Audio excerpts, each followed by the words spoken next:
Elsa West. Maybe we apply for extension of the time according to the height of the speaker. The period should be according to the height. On a lighter note, Mr. President and my dear colleagues, I rise to support this very important motion. The rationale has been sufficiently explained.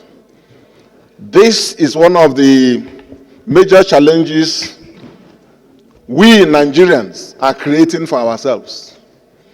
Our founding fathers of this nation, knew the nation, the peculiarities of this country. From the Willings Commission to various conferences that they held, they knew the peculiarities. They knew that we were building a new nation. And most people now forget that the nation Nigeria is a nation of nationalities, welded into one to form the largest and the most powerful black nation, which is desirable. But it is in our hands to mold this nation, to create a nation that is inclusive, a nation of all and for all, and not a few. That is why the framers of this constitution inserted this concept of federal character and went ahead, as my good brother Senator Aliero said, to also in the constitution establish the Federal Character Commission and went further to prescribe the composition of that commission to say that it shall consist of members nominated by every state. So all states are represented. And there's also a Federal Character Tribunal. But all of these have been abandoned. So now you go to ministries, you will see people from one part of the country, maybe speaking one language, to the exclusion of others. And even in the state, it's not just about tribes and so on.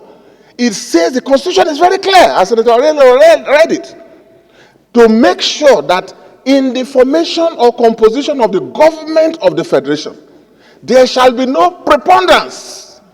None. So even in some states, if you go there, you will see that all the people they employ will be from one local government. That's a violation.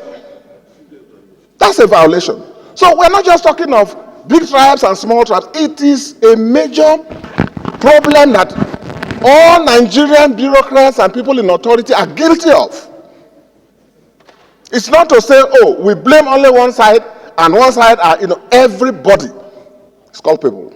But it is time for us to rededicate ourselves to the founding ideals so that we can create a new Nigeria where everybody can have a sense of belonging.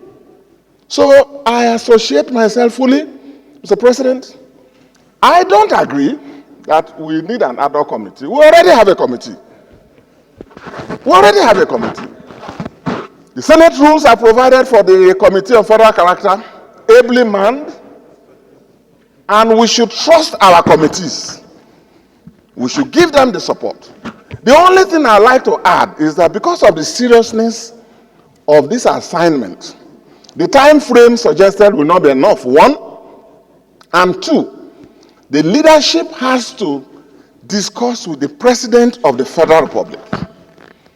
The President is in our system, is a combination of a lot of things. He's the head of state. He is the commander-in-chief, yes. But he's also the leader of the country and the chief executive of the Federation. So he should be told that this flagrant, commonplace violation has to stop, and that the National Assembly is doing something, and he should throw his weight behind it. And maybe when the report is out, he should be availed a copy, so that we can have fairness for all. If you go to NNPC, it will shock you, even from those of us from oil producing people, our people are not there. You go to CBN, People are not there. You go to, Mr. President, just extend it 2 minutes for me. No, I was only joking. I'm rounding up. What I mean is, this is a very serious issue. Even in the military, where our people, Nigerians, are trained, they are volunteered to give their lives to our defense of the territorial integrity of our country, fighting side by side as brothers. People will discriminate them. If a recruitment officer is one place, he will only create one type of ethnic army. We can't allow that. We can't allow that. And like I said, it's not a time for blame game.